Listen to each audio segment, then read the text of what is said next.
Morning friends, সকলে কেমন আছো? আশা করি সবাই খুব ভালো আছো, আমিও খুব ভালো আছি। আর আজকে হলো শনিবার, ঘড়ি কাটা ওই 8টা 10-এর ঘরে। আর এই একটা ছোট্ট মিনি ব্লগ নিয়ে চলে আসলাম তোমাদের জন্য। তা সকাল সকাল রুটি করছি এই কারণেই যে কর্তা কাজে বেরোবে।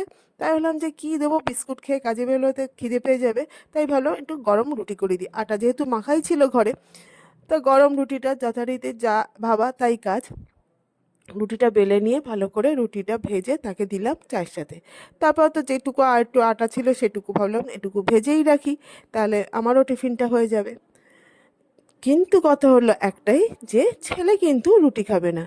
তো যাই হোক, এদিকে রুটিটা ভেজে নিয়ে চলে আসলাম এদিকে বাসি বিছনায় গোছাতে। ছেলে উঠে পড়েছিল ঘুম থেকে তাড়াতাড়ি। তাই ভাবলাম যে বাসি বিছনাটা একেবারে তুলেই ফেলি। আর দেখতে পাচ্ছ বালিশের কভারটা চেঞ্জ করছি।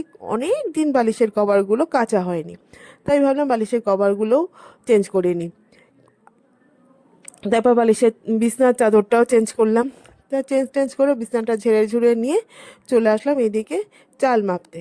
কারণ চালটা সকালবেলা মেপে রাখি, চালটা আজকে আর ভুলে গেছি একদম কাজের ব্যস্ততায়। তা যাই হোক, চালটা মেপে ভালো করে ধুয়ে টুয়ে নিয়ে তারপরে তো ভাবলাম যে ছেলে তো রুটি খাবে না, আগেই বললাম। তা ছেলের জন্য কি ব্যবস্থা করব? তা ছেলের জন্য ভাবলাম যে তাহলে একটু ওকে একটা নতুনত্ব কিছু খাবার তৈরি করে দিই। তাই এই ভেবে ফ্রাই প্যানটা বসিয়ে দিলাম গ্যাসের ওপর। দেখতে পাচ্ছ বসিয়ে দিয়েছি। আর এদিকে কিছু গাজর, অল্প একটা গাজর ছোট দেখে গাজরটা স্ক্যাপারে কুড়িয়ে নিলাম। আর এখানে একটা ব্যাটার রেডি করে নিয়েছি। ব্যাটারের মধ্যে দিয়েছে হচ্ছে 1 কাপ সুজি, 1 কাপ চিড়ে আর একটু টক দই।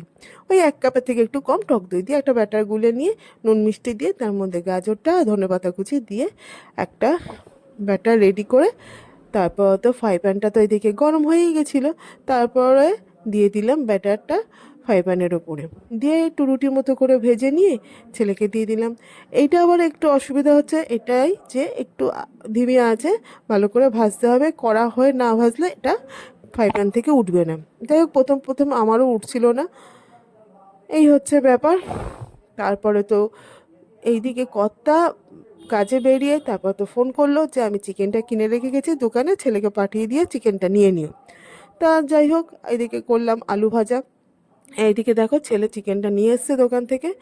চিকেনটা কি করব, ভালো একটু কষা কষা করে চিকেন করি, আর এদিকে কিছুটা চিকেন তুলে রাখলাম।